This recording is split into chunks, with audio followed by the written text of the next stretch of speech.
Кандайсыздар, урматтуу менин каналымда көрүүчүлөрүм, сиздерди каналдан көргөнгө абдан кубанычтамын. Бул дүйнөдө эгерде ошол аман эсен бир 100 жыл өтүп кетсе, 100 жылдан кийин балким тарыхчылар ушул заманды баягы узак тынчтык болгондон кийин, экинчи дүйнөлүк согуштан кийин кайра аябай катуу мындай катаал титиреткен заман деп тарыхчылар айтат болуш керек да. Эгерде адамзат ага чейин калса, анткени дагы эки ядролук куралы бар ошо мамлекет бири менен тиреше башташты. Кадимкидей согуш башталып атат. Ошо 200-300 учак колдонулуп жатат да. Миңдеген аскер, ошо чоң жүздөй танкалар чек-араларга жылдырылды. Индия менен Пакистан бири менен атууларды баштады. Ал атуулар азырынча баягы аз-аздан болуп атат, бирок кооптуу аябай учур болуп жатат. Негизи Индия менен Пакистан 1947 жылы ошо бөлүштүрүлүп атканда, ошо британдыктар кетип Индиядан ошо Махатма Гандиге бийликти берип, анан Пакистанды бөлүүгө Махатма Ганди өзү мындай ниетин көрсөтүп, Пакистанды бөлүп баштаганда британиялыктардын ошо протектораттын түзмө-түз таасири менен алар ошо бүт мусулмандарды ошо өзүнүн өлкөлөрүнө көчүрөбүз, ошо эң Индиянын мындай өтө кургакчыл жерге, чөл жерге ошо бөлүп, ошол жерди кубалап салышкан болчу мусулмандарды. Күч Индия тарапта болгон. Пакистан бир нече жолу Индия менен ушул кагылышуудан жеңилгенге аргасыз болгон. Жана ошо негизи жылдырып салышканда Индиянын өзүнүн территорияларын көбөйтүш үчүн тегерегиндеги миңдеген ушундай жүздөгөн хандыктар менен кичинекей ошо өрөөндөрдүн башчылары менен сүйлөшүп баштайт, кошуп баштайт Индияга.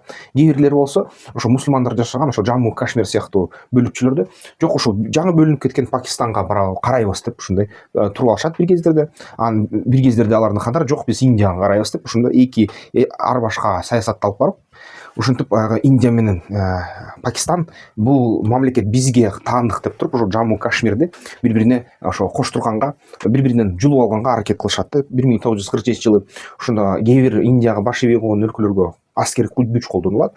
Пакистан болсо ошо баягы тез ушу Индия менен тирешкенге даярданып, аскер күчтөрүн куруп, ушундай аябай катуу иш-аракеттерди баштайт.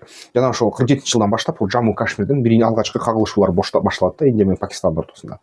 Анан кийин ошо Индия, Пакистан ядердик куралды алгандан кийин, армияларды кургандан кийин, ошол Индияга Советтер Союзу жардам берип, Пакистанга кээ бир учурда батыш өлкөлөр жардам бергенден кийин, ошол эле территорияга кайра Кытайдын дагы мындай Тибетти басып алгандан кийин ага кандайдыр бир кызыкчылыктар бар. Кытай ошо Жамму Кашмирдин бир бөлүгүн дагы көзөмөлдөйт.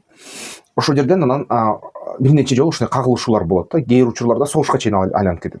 Ошо эки өлкөнүн атайын кызматтары ошол Жамму Кашмир штатын өткөрүш үчүн атайын операциялар жасап, ошол тараптарда террористтик деп эсептелинген же болбосо радикалдуу деп эсептелинген кыймылдарды даярдап, бир чертинен индуисттердин кыймылдары болот, бир чертинен ошол пакистандыктардын кыймылдары болот. Ушул жерден тынбай ушундай тирешүүлөр улана берет. Чын Курандын 22-синде ошо Пахалгама деген жерде, ошол эле баягы Жамму Кашмир штатынын ичинде куралчандар, биринчи аларды эч ким аныктай алган эмес, анан кийин социалдык тармактарга алар жоопкерчиликти өзүнө алышты.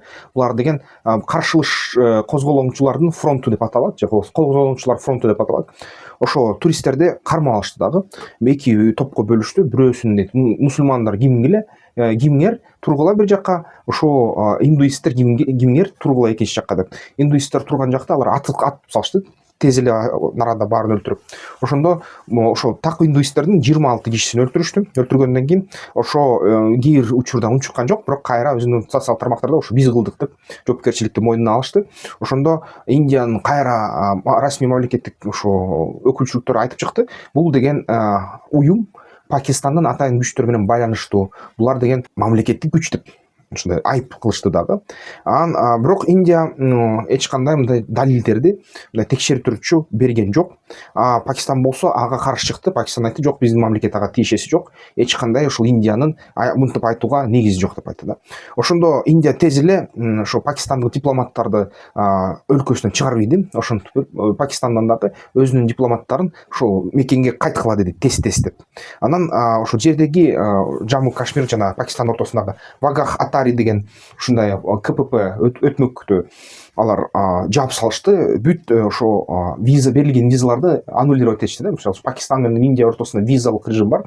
Ошо пакистандык жарандар визаларын жокко чыгарды да, барып чыгып кеткиле деп, өлкөдөн депорт болгула деп тез чыгара баштады.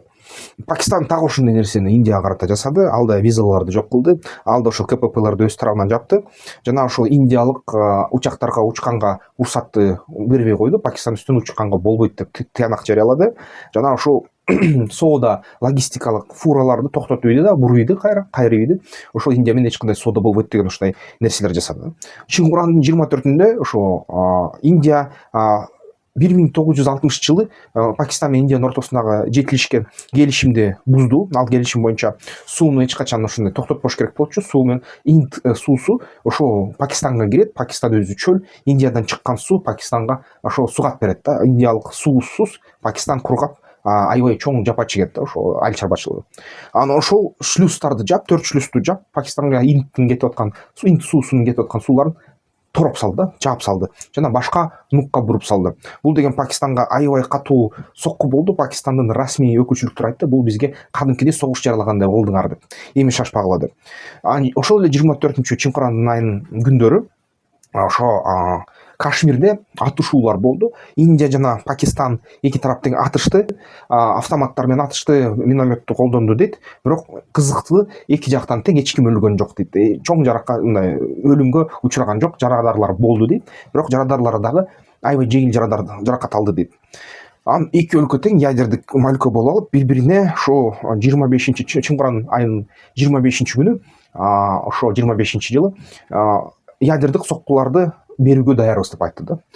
Эки өлкөдө тең 100дөн ашык ядердик ушундай дүрмөттөр бар. Ал дүрмөттөр колдонулса чатак болот.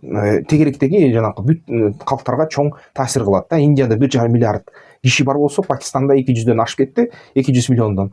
Анан эки тарап тең мындай согуш алып барса, биринчи иретте бир топ эле алардын согуш күчтөрү жетет да ушундай ишке.